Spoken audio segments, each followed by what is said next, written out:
Hello friends, welcome to my YouTube channel. This is Sonu model maker from Noida. देखिए दोस्तों, half wave rectifier का मैंने project बना दिया है। आपको जो भी आप प्रोजेक्ट बनाते हैं, आप कोशिश करिए उसे इको फ्रेंडली बेस पे बनाइए। ये इको फ्रेंडली बेस होता है। ये वाइट बोर्ड मार्केट में मिल जाता है। अगर आपको इस तरह के वाइट बोर्ड अवेलेबल नहीं होते तो आप मुझे भी कॉन्टैक्ट कर सकते हैं। लेकिन सबसे पहले वीडियो स्टार्ट करने से पहले मैं आपको बता दूँ, यहाँ पे 220 वोल्ट्स होता है। 220 वोल्ट्स बहुत डेंजरस होता है। तो आपको ये जब प्रोजेक्ट बनाएंगे तो बहुत केयरफुली बनाना है, क्योंकि ये हाफ वेव रेक्टिफायर सिर्फ AC से बनता है। आप इसको DC से नहीं बना सकते। इसके लिए हमने देखो इस प्लग को कहाँ AC मेंस में दिया हुआ है, ये देखो। और ये वायर अपना पूरा यहाँ से होता हुआ, ये देखो, ये पूरा वायर ये यहाँ पे आ गया। और इसको सेफ्टी के लिए मैंने यहाँ पे टेपिंग कर दिया है। बहुत अच्छे से टेपिंग करना है, नहीं तो अगर आप ये टेपिंग नहीं करोगे ना तो इसमें बहुत अच्छा करंट लगने का डर रहता है। और नीचे से भी आपको बहुत अच्छे से टेपिंग कर देना है इसको, जिससे कि ये वाला देखिए फ्रेंड्स, अगर आपको यहाँ पे हाथ लग जाता है ना, ये वाले सेक्शन में आपको हाथ लगा लेते हैं तो it is not dangerous. If you are putting hands in this section, it is not too dangerous. यहाँ पे कोई भी आपको ऐसा हाथ लगाने से इसको करंट नहीं लगेगा। लेकिन अगर आप इसके पीछे वाले एरिया को हाथ लगा देते हैं, यहाँ इस वायर को टच किया, अगर ये वायर लीक हो गया है और आप इसे टच करते हैं तो यहाँ पे आपको बहुत ज़्यादा चांसेस हैं कि आपको करंट लग सकता है। तो देखिए फ्रेंड्स, यहाँ पे हमने क्या क्या यूज़ किया हुआ है। यहाँ पे एक 1 किलो ओम का रेजिस्टेंस यूज़ किया हुआ है। एक डायोड IN 400 सीरीज़ का कोई भी डायोड लगा दीजिए। 4007 बहुत अच्छा होता है, वो लगा दीजिए। और यहाँ पे एक नॉर्मल LED ले लीजिए। उसके साथ एक 1K का रेजिस्टेंस लगाना जरूरी होता है, क्योंकि 12 वोल्ट का ट्रांसफार्मर है। अगर आप कहोगे कि मेरे पास 6 वोल्ट है, तब भी मैं कहूँगा आप 1 किलो ओम ही लगा लीजिए। आप कहेंगे कि मेरे पास अगर 6 वोल्ट्स का 606 नंबर का ट्रांसफार्मर मैं लाया हूँ, तो आप उस केस में भी आप चाहें तो 470 ओम या 1K लगाएंगे। लेकिन 1K बहुत ज़्यादा सेफ़ होता है। 1K लगाने से आपकी सेफ्टी बढ़ जाती है। तो दोस्तों, ये ट्रांसफार्मर है। सबसे पहले हम इस सबसे पहले आइटम की बात करते हैं। इसको हम ट्रांसफार्मर बोलते हैं। ध्यान से इसको देख लो। इसमें दो सेक्शंस होते हैं। ये तो होता है AC मेंस के लिए। ये जो दो रेड वायर्स है ना, यहाँ पे आपको 220 वोल्ट AC देना होता है, ऐसे प्लग लगाकर। अगर आपको समझ में नहीं आ रहा तो आप अपने इलेक्ट्रिशियन से बोल के इसका प्लग लगवा सकते हैं। देखो, बहुत ईजी होता है। लेकिन अगर आपको समझ में नहीं आ रहा, आपके पास टूल्स नहीं है, तो आप ये इसके लिए जो प्लग होता है, ये अपने इलेक्ट्रिशियन से बोल के भी परचेज कर सकते हैं, उससे लगवा सकते हैं। इसके बाद आपने इसको माउंट कर देना है इस तरह से। एक कार्डबोर्ड के ऊपर में नीचे से स्क्रू डाल देना है, देखो इस तरह से। ठीक है, यहाँ स्क्रू लगा दिया, वॉशर लगा दिया। वॉशर लगाना जरूरी है। अगर आप वॉशर नहीं लगाएंगे तो एक गत्ता जो कार्डबोर्ड होगा आपका, वो डैमेज हो जाएगा, पूरा ट्रांसफार्मर निकल के बाहर आ जाएगा, क्योंकि ये बहुत हैवी होता है। It is very heavy item, so it is necessary to put a washer. This is a red washer. मैं आपको रेड वॉशर दिखा देता हूँ कैसी होती है। देखो, ये देखो। ठीक है फ्रेंड्स, ये देखो, स्क्रू के साथ मैंने वॉशर भी डाला हुआ है। और वॉशर डालने के बाद इस पर फेवी बॉन्ड या फेवी क्विक जो भी आता है, या जो भी आपके पास फेवी क्विक होता है, वो इस पर लगा दीजिए। तो इससे थोड़ा सेफ्टी बढ़ जाती है। देखिए, यहाँ भी मैंने फेवी क्विक लगाया हुआ है, ज़रूरी होता है। ये देखो, है ना। तो इस तरह से स्क्रू कर देना। अब यहाँ पे जो 3 वायर्स होती हैं फ्रेंड्स, अब यहाँ से बहुत केयरफुली आपको बात को समझना है। बहुत ज़रूरी है आपको बात को समझना है यहाँ पे, कि यहाँ पे 3 वायर्स होती हैं। देखिए, मैं आपको एक पॉइंटर लेके पॉइंट करके दिखा। ये देखिए फ्रेंड्स, ये वायर नंबर 1, वायर 2, वायर 3, ये हमारे को यहाँ पे मिलता है। सपोज अगर 6 या 12 वोल्ट मिला, फिर यहाँ पे 0 मिलेगा, फिर यहाँ पे हमें फिर 12 वोल्ट मिलेगा। लेकिन आप ये मत सोचना कि यहाँ से यहाँ आपको 0 मिलता है। 0 नहीं मिलता। अगर फर्स्ट और सेकंड में देखेंगे तो इसमें 6 वोल्ट होगा, और सेकंड और थर्ड में देखेंगे तो 6 वोल्ट होगा। लेकिन अगर आप फर्स्ट और लास्ट के साथ अगर मल्टीमीटर लगाओगे ना, तो आपको यहाँ पे 12 वोल्ट मिलने वाला है। ध्यान रखना फ्रेंड्स, लिसन वेरी केयरफुली। अगर आप इस लास्ट और लास्ट लाइन से रेक्टिफायर बनाते हो तो आपका LED डैमेज हो सकता है। ध्यान, दोबारा carefully listen carefully what I am saying. If you are using this black 2 black wires और 2 रेड वायर्स, कभी कभी यहाँ पर 2 रेड वायर भी होती हैं, कभी कभी यहाँ पर 2 ब्लैक वायर मिलेंगे आपको। अगर आप इस फर्स्ट और लास्ट के साथ यूज़ करेंगे और 1 किलो में लगाएंगे तो आपका LED 99% चांसेस हैं डैमेज हो जाएगा, क्योंकि you are getting 12 + 12 it is 24 volt. ठीक है, यहाँ पे आप समझ गए ना, V + V = 2V। तो यहाँ पे अगर मेरे को 12 वोल्ट मिला और यहाँ से मेरे को 12 वोल्ट मिला, तो it means I am using 24 volts. तो 24 वोल्ट्स का ट्रांसफार्मर आपको नहीं लेना है। आपको कोशिश करना है कि जिसकी 2 वायर्स होती हैं वो आपको मार्केट से परचेज़ करना है। अगर आपको इस तरह के ट्रांसफार्मर मार्केट में नहीं मिल रहे हैं, if you can't get this kind of transformers in the market, contact me, I will arrange for you. और मैं आपको इसको पूरे ऑल ओवर इंडिया में इसे कुरियर भी कर सकता हूँ। तो दोस्तों, आगे चलते हैं। देखिए, सेकंड वायर को हमने यहाँ लगा दिया। इसको हमने कैपेसिटर के साथ कनेक्ट कर दिया, कैपेसिटर के नेगेटिव से। देखो, नेगेटिव कहाँ होता है कैपेसिटर का, ये देखो।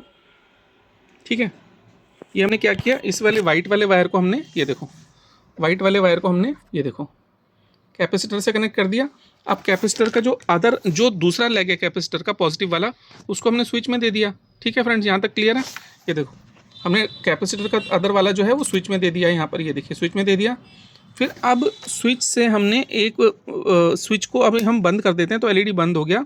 स्विच को जब ऑन करेंगे तो एलईडी ऑन हो जाएगा। ये देखो। ठीक है फ्रेंड्स, एक बात जरूर ध्यान रखना, कुछ टीचर्स आपको विद कैपेसिटर बताएंगे हाफ वेव रेक्टिफायर, और कुछ आपको टीचर्स कहेंगे कि कैपेसिटर मत लगाओ, बिना कैपेसिटर के बना दो। तो वो भी आप बना सकते हो, दोनों तरह से ही हाफ वेव होता है। बस यहाँ रेक्टिफिकेशन कैपेसिटर लगाने से थोड़ा स्मूथ हो जाती है। जो एक ये वेव होती है ना, इस तरह से देखिए, ये जो वेव होती है, ये जो वेव होती है ना, तो ये थोड़ी सी स्ट्रेट लाइन में आ जाती है इससे। ठीक है, हाफ वेव रेक्टिफिकेशन में थोड़ा इस लाइन को स्ट्रेट करने के लिए यूज़ किया जाता है। लेकिन ध्यान रखना, अगर आप फुल वेव रेक्टिफायर बना रहे हो तो उसमें आपको वोल्टेज और एम्पियर थोड़ा सा ज़्यादा मिलता है। लेकिन अगर आप हाफ वेव रेक्टिफायर बना रहे हो तो उसमें वोल्टेज और एम्पियर आपको थोड़ा सा कम मिलेगा। तो यहाँ पे हमने क्या किया, दोबारा अब इस साइड को देखते हैं। थर्ड वाली वायर से हमने क्या किया, व्हाट वी हैव डन, ये जो थर्ड वायर है ना, इसको हमने डायोड से जोड़ दिया। देखो कैसे जोड़ा हुआ है, ये देखो।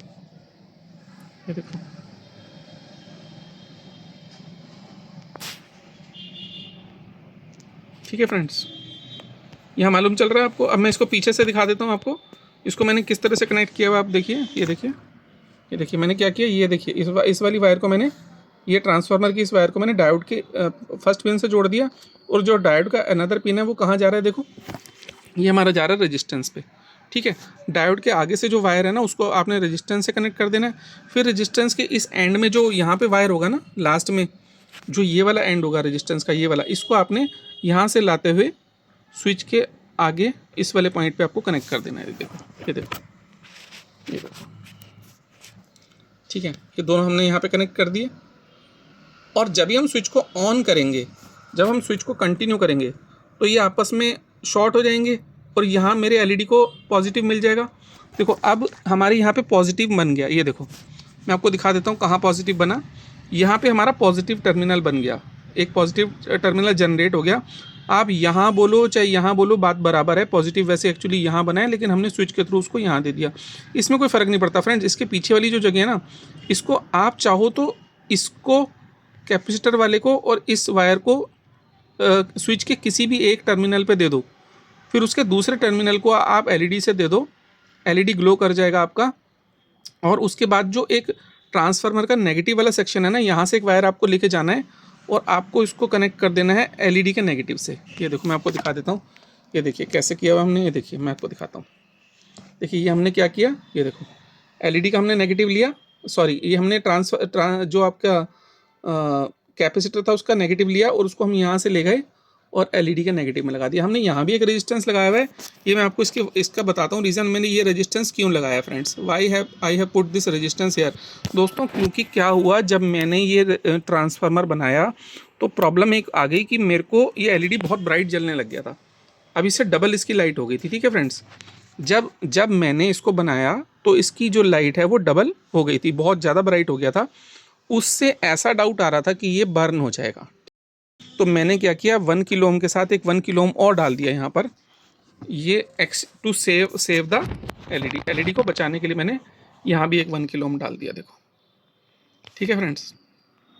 तो आप कहोगे कि क्या उसको पॉजिटिव पे लगाना चाहिए, नेगेटिव पे लगाना चाहिए रेजिस्टेंस को? फ्रेंड्स रेजिस्टेंस को लगाने का कोई रूल नहीं होता। There is no rule for resistance whether you put it on the positive और put it on the negative side. इसको किसी भी साइड में लगा सकते हो। अगर आपने एक पॉजिटिव पे लगा दिया तो आप एक नेगेटिव पे भी लगा सकते हैं। अब ऐसा कोई रूल नहीं है। आप चाहो तो इसको निकाल के यहाँ 1 किलो ओम की जगह निकाल के हम 2 किलो ओम भी लगा सकते थे। अब देखो इसका कलर कोड भी देख सकते हो, ब्राउन ब्लैक रेड। 1 के आगे 000, 1 के आगे 000 का मतलब क्या होगा, 1000 किलो ओम। देखो स्टेप डाउन ट्रांसफार्मर, ये वाला जो चीज़ है, ये वाला जो चीज़ है वो ये हो गया मेरा, है ना, वो ये हो गया दिस डिवाइस। ये स्टेप डाउन ट्रांसफार्मर वो ये हो गया। यहाँ पे diode, this one is diode, तो वो मेरा डायोड हो गया। देखो ये ठीक है, ये डायोड हो गया। इसके बाद में load, this is load, load हमारा, दिस इज़ लोड, ये लोड है। ठीक है फ्रेंड्स, कैपेसिटर का नंबर आपको बता देता हूँ। कैपेसिटर का नंबर आप देख लीजिए कौन सा कैपेसिटर लेना है। 1000 माइक्रोफैराड 16V। ये देखो 1000 UF 16V। कैपेसिटर इधर आप कहेंगे कि इसमें तो कैपेसिटर नहीं दिखाया हुआ इन लोगों ने, तो यहाँ जो कैपेसिटर लगेगा ना फ्रेंड्स, वो इसके और इसके बीच में लगेगा। यहाँ पे देखो, यहाँ पे आप इसके बारे में कुछ भी पूछना चाहते हैं कमेंट बॉक्स यूज़ करें और मेरे को बताइए इसमें आपको कुछ भी समझ नहीं आया है। If you can't understand anything, कितना कितना वोल्ट मिलेगा मैं आपको दोबारा बता देता हूँ। यहाँ से हमने 220, देखिए वोल्टेज अब आप एक पेपर पे लिखना शुरू कर दीजिए। यहाँ पे हमको मिला 220 प्राइमरी एंड सेकेंडरी। प्राइमरी पे हमें 220 दिया, सेकेंडरी पे हमें 12 वोल्ट मिल गया। फिर हमें यहाँ पर भी हमें इधर भी रेक्टिफाई होने के बाद में अप्रॉक्सीमेट 9 से 12 वोल्ट के बीच में मिलेगा। कुछ भी मिल सकता है, वो डिपेंड करता है हमारे मैन्युफैक्चरर पे, हमारे कौन सा कैपेसिटर यूज़ करें। तो इस टाइम मुझे यहाँ पे जो मिला ना पॉजिटिव और नेगेटिव पे, वो अप्रॉक्सीमेटली 9 वोल्ट मिला था। तो मैंने 2K का रेजिस्टेंस डाल दिया, तो मेरा LED सेफली ग्लो कर रहा है। स्विच ऑप्शनल होता है लेकिन लगाना चाहिए, क्योंकि सर्किट में उसी के नंबर मिलते हैं। अगर आप बोलते हैं कि हम स्विच नहीं लगाते तो क्या होगा, if you don't put the switch, आपको मार्क्स तब भी मिलेंगे पूरे, बट इट इज़ बेटर कि आप इसमें स्विच लगाएं। ये देखो हाफ वेव और फुल वेव में क्या फ़र्क होता है दोस्तों। This is the half wave. ये एक डायोड लगाने के बाद में एक रेक्टिफिकेशन हो जाती है, फिर ये एक मिस हो जाता है, फिर एक आ जाता है, फिर एक मिस हो जाता है। लेकिन अगर आप 2 डायोड लगाते हैं, if you are putting 2 diodes, तो ऊपर वाला भी मिलेगा, नीचे वाला भी मिलेगा, ऊपर वाला भी मिलेगा। लेकिन ये जो नीचे वाला होता है ना, ये ऊपर आ जाता है। एक्चुअली ये ना AC वेव है, this is A AC wave, sine wave. तो जब भी इसके अंदर आप 2 डायोड लगाएंगे तो ये वाला जो नीचे वाला वेव है ये भी ऊपर आ जाएगा, है ना। तो इसमें कुछ नहीं होता, वायर में करंट जो है वो आगे पीछे चलता है। ये आगे वाले को पकड़ लिया, पीछे वाले को छोड़ दिया, फिर आगे करंट जो गया उसको पकड़ लिया, जो बैक रिवर्स करंट गया उसको फिर मिस कर दिया, फिर इसने आगे वाले को पकड़ा, फिर रिवर्स को मिस कर दिया। तो इसलिए बोलते हैं हाफ वेव रेक्टिफिकेशन, क्योंकि इसमें एक वेव मिस हो जाती है। और यहाँ पे पूरा डिटेल में दिया हुआ है, ये देख सकते हो फ्रेंड्स, ये देख सकते हैं आप, पूरा डिटेल में दिया हुआ है। इसको आप पढ़ सकते हैं पूरा। अगर आपको इसके बारे में कुछ भी पूछना है, आपको इसकी थ्योरी समझ में नहीं आ रही है कि कैसे एक्सप्लेन करना है, या आप मेरे से कमेंट बॉक्स में पूछ सकते हैं, मैं आपको बताने की पूरी कोशिश करूंगा। Thank you friends. अगर चैनल अच्छा लगा हो तो सब्सक्राइब जरूर करें। नीचे दिए गए नंबर पर व्हाट्सअप करके आप ये मॉडल मेरे से परचेज़ भी कर सकते हैं। अगर आपके पास टाइम नहीं है, if you don't have time, you can also call me for to deliver all over India. पूरे इंडिया में कहीं पे भी डिलीवर करने के लिए आप मुझे बता सकते हैं। Thank you friends, have a nice day.